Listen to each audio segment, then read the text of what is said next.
और अब बात करेंगे छत्तीसगढ़ की, जहां धान पर सियासी घमासान छिड़ चुका है। एग्री स्टेक पोर्टल को लेकर अब कांग्रेस ने बीजेपी पर सवाल उठाए।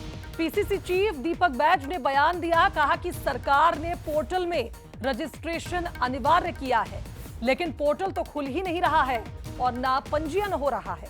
किसान परेशान हो रहे हैं।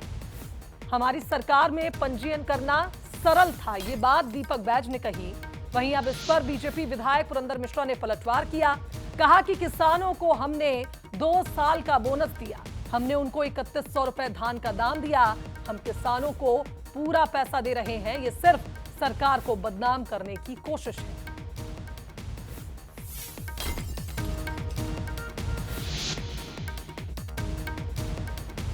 सरकार ने इस वर्ष किसानों की धान खरीदी के लिए एग्री स्टेक पोर्टल में पंजीयन कराना अनिवार्य कर दिया है।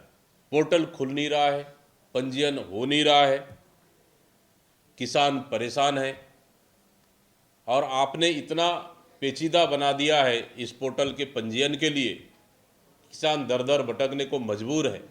मतलब आप नहीं चाहते कि किसानों का एक एक दाना दान खरीदे, कि कहीं ना कहीं किसानों के लिए धान बेच पाना बहुत ही कठिन है।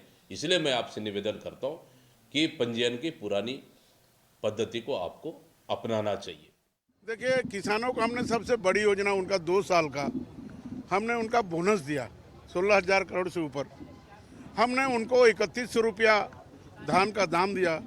हम किसानों को पूरा पैसा दे रहे हैं, प्रधानमंत्री सम्मान निधि दे रहे हैं, विष्णुदेव सरकार पूरा सम्मान कर रही है, किसान खुशी हैं, खुशी से झूम रहे हैं। इसीलिए उन्होंने आशीर्वाद दिया। पंचायत से लेकर के पंच से लेकर के पार्लियामेंट तक हमारी सरकार है। कांग्रेस कुछ भी कहे, आपसी लड़ाई आपसी झगड़ा से निपटारा नहीं कर पा रहे हैं और कुछ भी भारतीय जनता पार्टी विष्णुदेव साय सरकार को, मोदी जी को बदनाम करने के लिए कुछ भी प्रचार कर रहे हैं, उनका ये सब काम विफल होगा। चलिए, इस खबर पर हमारे साथ संवाददाता शिखर रायपुर से लाइव जुड़ रहे हैं, उनका रुख कर लेते हैं। शिखर, अभी खाद पर तो विवाद चल ही रहा था और एक बार फिर धान पर घमासान हो चुका है।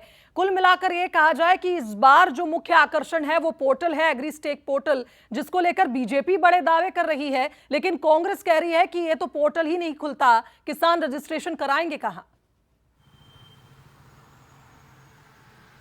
बिल्कुल, छत्तीसगढ़ में धान पर सियासत हमेशा से होते रही है। छत्तीसगढ़ धान का कटोरा है और ऐसे में किसान की संख्या सबसे ज्यादा है।